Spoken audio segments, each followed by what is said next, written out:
Hello Ram Ram जय हिंद नमस्कार जय Jinendra everyone welcome back to SBR Study Point.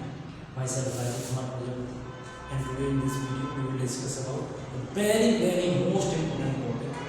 This is मोलरता एंड नॉर्मलता. तो यूपी बोर्ड का जो एग्जामिनेशन है उसमें ये तीनों टॉपिक काफ़ी ज़्यादा इम्पोर्टेंस रखते हैं. यहाँ से डेफिनेटली एक या दो न्यूमेरिकल जरूर पूछे जाते हैं. कई बार यहाँ से जो है इनकी डेफिनेशन भी पूछ ली जाती है. तो ये वीडियो काफ़ी ज़्यादा इम्पोर्टेंट रहने वाला है. तो हम इस वीडियो में बात करेंगे ब्रेन की जो सांद्रता होती है उसको एक्सप्लेन करने की कुछ मेथड होती है, उनमें जो इम्पोर्टेंस है, जैसे मोलरता क्या होती है, मोलरता क्या होती है एंड नॉर्मलता क्या होती है. तो हम पहले डिस्कस करेंगे मोलरता. ठीक है, मोलरता क्या होती है? कोई भी ब्रेन या कोई भी ब्रेन जिसकी हमने क्या ली 1000 ग्राम मात्रा ली, किसी विलेन के 1000 ग्राम में विलेय के मूलों की संख्या को क्या कहते हैं हम लोग?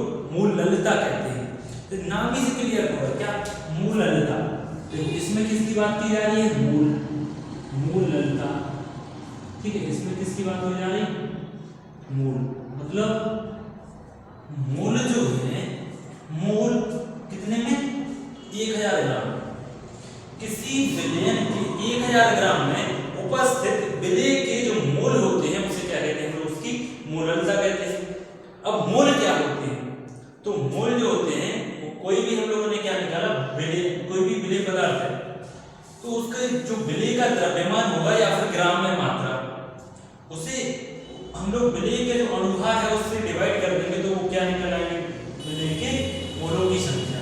ठीक है, जैसे हम लोगों ने यहाँ पर लिया जो विलेय है उसकी ग्राम में मात्रा है स्मॉल w नाम, और विलेय का जो अनुभाग है उसे हमने m डैश से रिप्रेजेंट किया और विलेय के मूल m. तो यहाँ से हम लोग जो मोलरता है वो क्या निकल के आएगी? m जो मोलरता को डिफाइन करता है. ठीक है, स्मॉल m बराबर क्या होगा? Small w upon m dash multiply by w into 100. इसका मतलब क्या है? विलेय की ग्राम में मात्रा अपॉन विलेय का जो अनुभाग है मल्टीप्लाई बाय विलायक की ग्राम में मात्रा इनटू 100. ठीक है, अब देखो यहाँ पर विलेय की ग्राम में मात्रा स्मॉल w, कैपिटल W विलायक की ग्राम में मात्रा और m डैश विलेय का अनुभाग. देखो क्या होता है, जैसे हम लोगों ने कोई द्रव विलायक लिया, जल लिया, उसमें हम लोगों ने 50 ग्राम चीनी को ऐड किया. तो अगर हम जल ले रहे हैं, पानी ले रहे हैं, अगर वो ठंडा होगा या फिर गर्म नहीं है, उसमें जो चीनी होगी वो एक निश्चित समय आने पर या निश्चित मात्रा आने पर उसमें क्या हो जाएगी? घुलना बंद हो जाएगी, जिसे हम लोग विलेयता भी कहते हैं. बट अगर हम जो पानी ले रहे हैं विलायक वो गर्म हो तो चीनी जो है ठंडे वाले पानी की तुलना में क्या होगी? ज्यादा बढ़ जाएगी. क्यों? क्योंकि चीनी की जो विलेयता है वो गर्म पानी के गर्म होने की वजह से क्या हो जाती है? बढ़ जाती है. तो क्या होता है, यहाँ पे जो हम लोग विलायक ले रहे हैं वो तो हम लोग का क्या है? वो समझता हमने ग्राम में ले रहे हैं. तो यहाँ पे जो हम लोग की मोलरता है वो तापमान पर निर्भर नहीं करती है. बट जैसे मोलरता है वो तापमान पर निर्भर करती है, ये तो हम लोग डिस्कस करेंगे आगे. बट हम लोगों की जो मोलरता है वो तापमान पर बिल्कुल भी निर्भर नहीं करती है. ठीक है, अब इसके बाद मोलरता क्या होती है? देखो मोल का जो कॉन्सेप्ट है वो इन दोनों पे अप्लाई होता है कि मोलों की संख्या. बट मेजर जो डिफरेंस है वो क्या है? यहाँ पे हम लोग 1000 ग्राम में कंसीडर करते हैं कि प्रति 1000 ग्राम में, बट यहाँ पे हम लोग क्या लेते हैं? 1000 ml. मतलब यहाँ पे लेते हैं हम लोग आयतन और यहाँ पे क्या लेते हैं? उसकी मात्रा या फिर द्रव्यमान. ठीक है, तो किसी विलेय के 1000 ml में उपस्थित या फिर 1 लीटर में उपस्थित विलेय के मोलों की संख्या को क्या कहते हैं? मोलरता कहते हैं. अब इसका जो मात्रा होता है वो मोल प्रति लीटर होता है. इसे कैपिटल बड़ा वाला है कैपिटल M से प्रदर्शित करते हैं. कैपिटल M जो होता है, देखो इसमें बस इन दोनों में जो मेजर डिफरेंस है वो क्या होता है? यहाँ पे जो है कैपिटल W आता है और यहाँ पे क्या आता है? Capital V. बिकॉज क्योंकि यहाँ पे हम लोग जो है आयतन में कंसीडर कर रहे होते हैं, यहाँ पे जो हम लोग द्रव्यमान में कंसीडर कर रहे होते हैं. तो ठीक है, स्मॉल w विलेय की ग्राम में मात्रा अपॉन में m डैश विलेय का अनुपात 100 से मल्टीप्लाई करेंगे और वॉल्यूम ml में. ठीक है,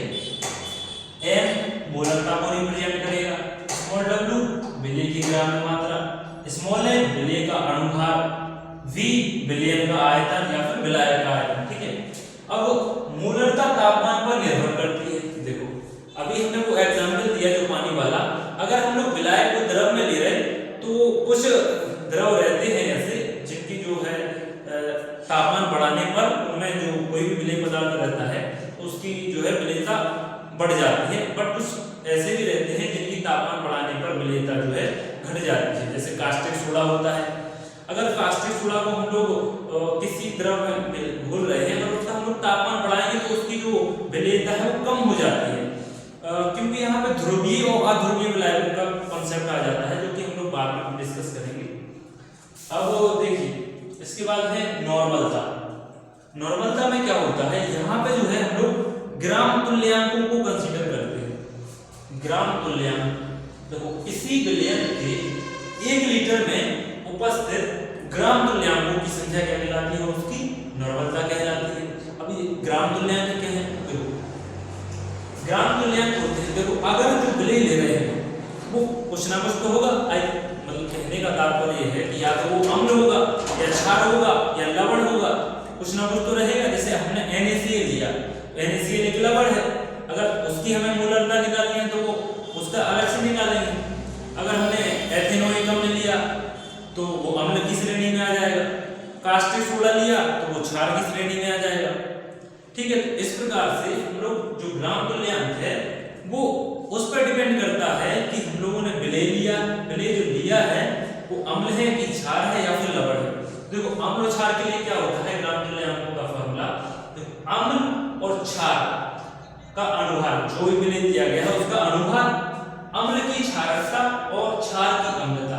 अब आप सोच रहे होंगे ये होता क्या है, अम्ल की क्षारकता, जैसे एक अम्ल लिया हमने HCl, ये हाइड्रोक्लोरिक अम्ल है, देखो इसमें जो है H+ आयन निकलेगा और Cl- आयन निकलेगा, तो इसमें H+ आयन जो कहलाता है वो क्या कहलाता है, अम्ल की क्षारकता।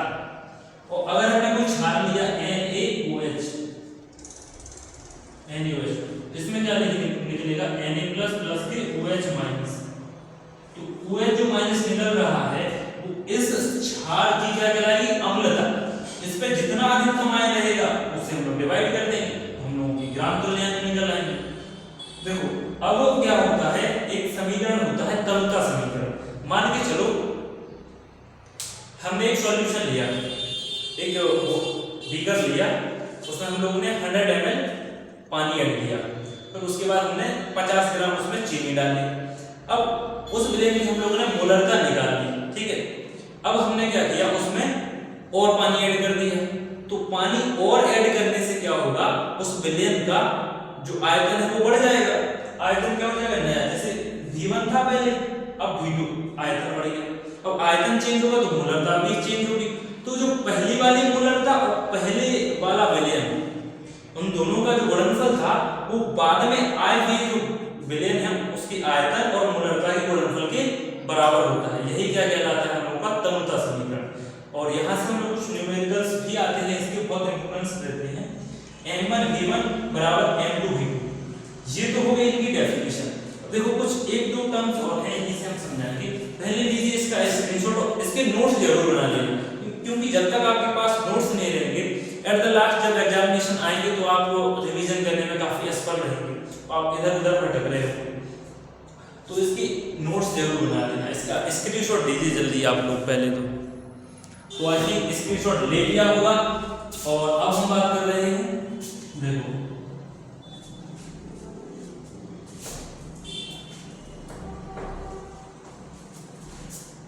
यहां से, ठीक है।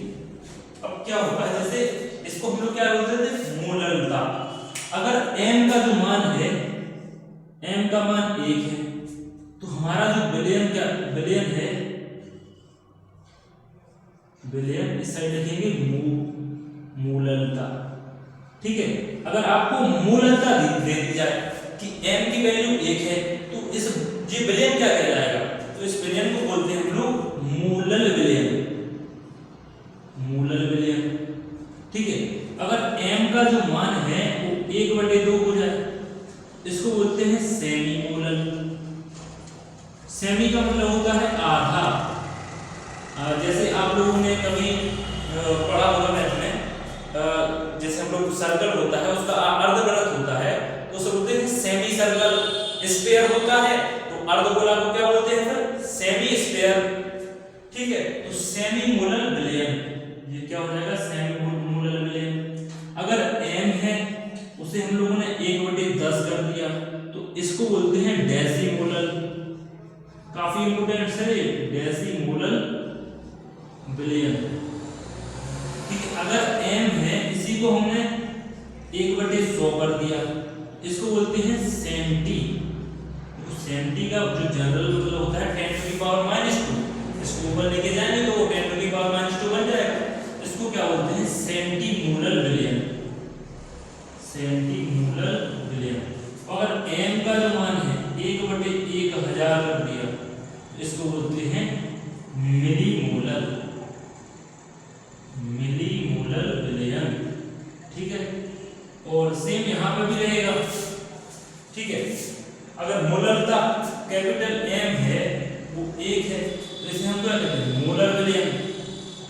मोलर कुछ नहीं, यहाँ ला यहाँ आर, मतलब मोलर और मोलर। यहाँ m बराबर हम लोगों ने 1/2 किया, इसको सेमी मोलर बोल देंगे। सेमी मोलर विलयन। सेमी मोलर विलयन। अगर हमने m है उसको 1/10 दिया तो इसको बोल देंगे डेसीमोलर विलयन। डेसीमोलर विलयन। अगर हमने m बराबर 1/100 किया इसको सेंटीमोलर बोल देंगे। सेम रहेगा, सॉरी यहाँ पे क्या आएगा? मोलर। सेंटीमोलर। सेंटीमोलर विलयन। और m बराबर अगर हम लोगों ने 1/1000 कर दिया इसको बोलेंगे मिली मोलर।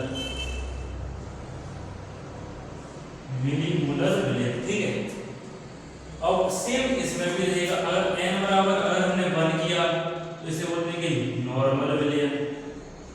अब ये वैसा नॉर्मल नहीं है जैसा आप समझ रहे हैं कि नॉर्मल मतलब साधारण। यहाँ नॉर्मल ये डिफरेंट उसको बता रहा है कि उसकी नॉर्मलता 1 है।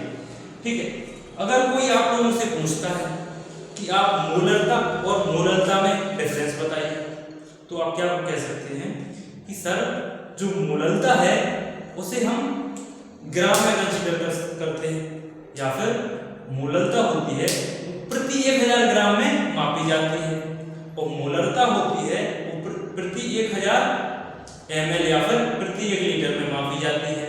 सर मोलरता का जो मात्रक होता है मोल प्रति किलोग्राम होता है।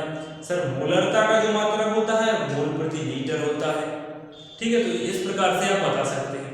अब इसके जो कुछ क्वेश्चंस हैं न्यूमेरिकल हमने ऑलरेडी अपने YouTube channel SBR study point पर अपलोड कर दिए हैं, तो आप लेक्चर नंबर 3 और 4 में जाकर इन तीनों के न्यूमेरिकल्स लगा सकते हैं। वहां पर बहुत अच्छे से इसके न्यूमेरिकल लगाए गए हैं। और वीडियो पसंद आई हो तो सब्सक्राइब जरूर करना। Thank you.